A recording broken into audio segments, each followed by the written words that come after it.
पंढरपूर तालुक्यातील भीषण अपघाताची घटना ताजी असताना पुण्यातून एक अत्यंत धक्कादायक आणि थरारक कृत्य समोर आलेलं आहे। हडपसर सासवड रस्त्यावरील वडकी येथील मोडक इंटरनॅशनल स्कूलची बस एका मोठ्या विहिरीत कोसळता थोडक्यात वाचली। विहिरीच्या बाजूला असलेल्या सुरक्षा त्या कवचामुळे म्हणजेच बॅरिकेड्स आहे त्याच्यामुळे हा भीषण अपघात टळला असून बसमधील शाळकरी विद्यार्थ्यांचे प्राण सुदैवाने वाचले आहेत। आता नुकतीच सर्वांची शाळा जी आहे ती भरलेली हे आपल्या सर्वांना माहीत आहे।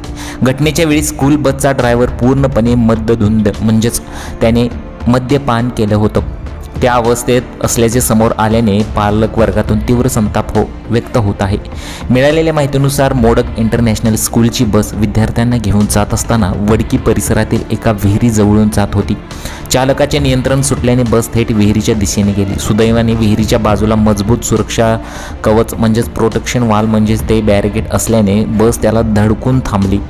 जर सुरक्षा कवच नसते तर संपूर्ण बस विहिरीत कोसळली असती आणि पुण्यात एक अत्यंत काळजाचा थरकाप उडवणारी घटना घडली असती। अपघाताच्या या थरारानंतर स्थानिक नागरिक आणि पालकांनी घटनास्थळी धाव घेतली। तपासणी केली असता शाळकरी मुलांच्या जीवाशी खेळणारा बस चालक हा दारूच्या नशेत धुंद असल्याचे निदर्शनास आले। या निष्काळजीपणामुळे पालकांनी शाळेच्या प्रशासनाविरोधात आणि चालकाविरोधात तीव्र संताप व्यक्त केला असून आपल्या मुलांच्या सुरक्षिततेबाबत मोठी चिंता व्यक्त केली आहे।